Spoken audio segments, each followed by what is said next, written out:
സർക്കാർ ജീവനക്കാർക്ക് മികച്ച താമസ സൗകര്യമൊരുക്കുമെന്ന് മന്ത്രി കെ.എൻ. ബാലഗോപാൽ. കൊല്ലം തേവള്ളിയിലെ സർക്കാർ ക്വാർട്ടേഴ്സ് പ്രദേശം സന്ദർശിച്ചതിന് ശേഷമായിരുന്നു മന്ത്രിയുടെ പ്രതികരണം.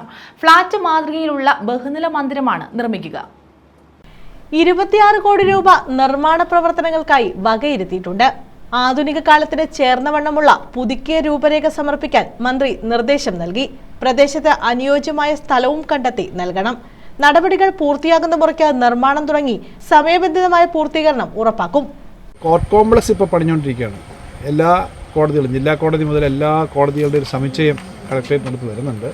ആ സമുച്ചയം വരുമ്പോൾ അവിടെ നേരത്തെ NGO ക്വാർട്ടേഴ്സ് ആയിരുന്നു ആ സ്ഥലത്തുണ്ടായിരുന്നു. അപ്പോൾ NGO ക്വാർട്ടേഴ്സുകളുള്ള സ്ഥലത്ത് നമ്മൾ അവിടുന്ന് ആ NGO ക്വാർട്ടേഴ്സ് ഇങ്ങോട്ട് മാറ്റാവുന്ന ഒരു ധാരണ വന്നു. എന്നിട്ട് അവിടെ പിന്നെ കോടതി പണിയണം. അപ്പോൾ ആദ്യമേ 1 ഏക്കറിലധികം സ്ഥലം, 1.25 ഏക്കറോളം സ്ഥലം ക്വാർട്ടേഴ്സിന് വേണ്ടി മാറ്റിയിട്ടു. ബാക്കി സ്ഥലം മൊത്തം കോടതിക്ക് എടുത്തു. ബാക്കി ക്വാർട്ടേഴ്സ് പണിയാന്ന് വെച്ചാൽ ഇപ്പോൾ അവിടെ വണ്ടി പാർക്കിങ്ങും മറ്റു കാര്യങ്ങളും അതിൻ്റെ തൊട്ട് ഇവിടെ ക്വാർട്ടേഴ്സ് വരുന്നതല്ല. കുറച്ചുകൂടെ ഒരു ക്വാർട്ടേഴ്സ് ആവാൻ നല്ലത് ഈ ക്വാർട്ടേഴ്സുകളുടെ കൂടെയാണെന്നുള്ള ധാരണയാണ്. അങ്ങനെ ഈ ക്വാർട്ടേഴ്സിൻ്റെ സൗകര്യം ഇവിടെ നോക്കാൻ വേണ്ടിയിട്ടാണ് നമ്മൾ വന്നത്.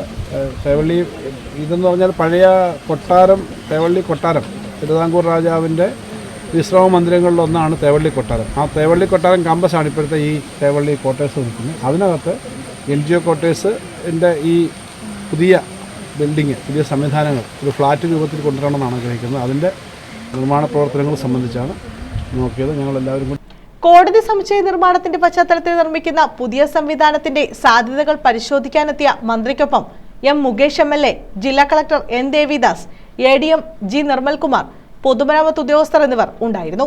ന്യൂസ് ബ്യൂറോ, കൊല്ലം.